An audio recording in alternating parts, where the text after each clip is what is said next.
इस दुनिया में कुछ लोग ऐसे हैं जो कि पूरी तरह से नास्तिक हैं और वह किसी भी हालत में ऐसा मानने को बिल्कुल राजी नहीं होते कि भगवान इस दुनिया में है। लेकिन कुछ लोग ऐसे भी नास्तिक लोग हैं जो कि भगवान को मानने वाले लोगों से तरह तरह के प्रश्न करते हैं। इसी तरह की एक सच्ची घटना ब्रह्मपुर के रहने वाले वकील विजय बिंद्रा ने हमारे साथ शेयर की है। आपको बता दें कि विजय बिंद्रा जी पेशे से एक वकील हैं और वह हमें बताते हैं कि आज से करीब 3 साल पहले वह भी पूरी तरह से नास्तिक थे, यानी कि वह किसी भी हाल में ऐसा मानने को तैयार नहीं थे कि भगवान नाम की कोई चीज इस दुनिया में है, क्योंकि वह लोगों से अक्सर ही कहते रहते थे कि आज तक उन्होंने जो भी हासिल किया है वह अपनी काबिलियत के सिर पर किया है।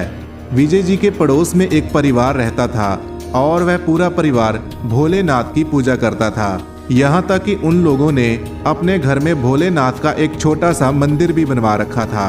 और जब शाम को वह भोलेनाथ की पूजा करते थे तो विजय जी अक्सर उस परिवार को अपने घर की छत से घूरते रहते थे, लेकिन फिर भी वह परिवार अपने पूरे ध्यान से महादेव की पूजा करते रहते थे।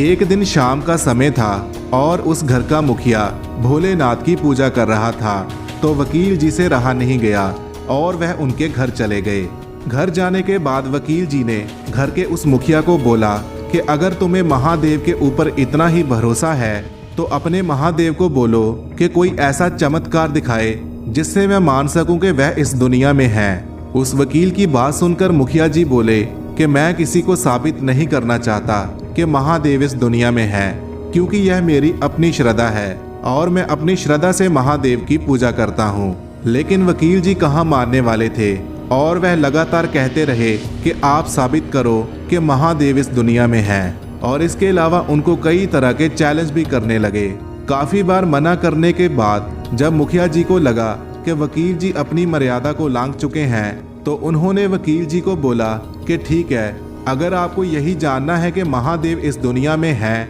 या फिर नहीं है तो फिर आप कल इसी समय इसी जगह पर आ जाना और पीछे खड़े हो जाना। मैं आपके सामने एक दिया जलाऊंगा और आपको उस दिए को बुझाने की कोशिश करनी है, और अगर आपने वह दिया बुझा दिया तो मैं समझ लूंगा कि महादेव इस दुनिया में नहीं है। उस वकील ने झट से हाँ बोल दिया और अगले दिन बिल्कुल सही समय पर वहीं पर दोबारा से आ गया। घर के मुखिया ने दिया जलाने से पहले महादेव को प्रार्थना की कि हे प्रभु, मैं एक साधारण सा व्यक्ति हूँ, लेकिन अभी मेरी इज्जत आपके हाथ में है। और यह प्रार्थना करने के बाद उन्होंने दिया जला दिया। दिए को बुझाने के लिए जैसे ही वकील साहब ने अपना एक पांव आगे बढ़ाया तो उनको उनके बेटे का फोन आ गया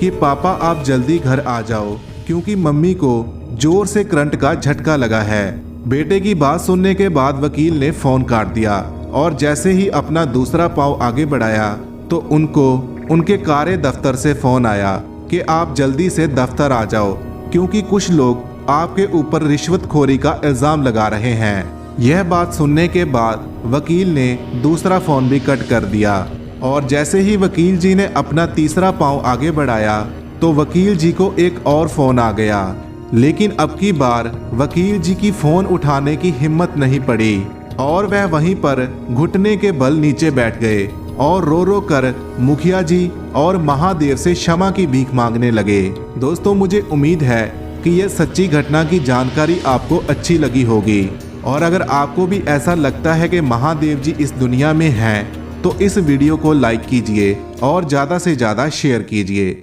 धन्यवाद।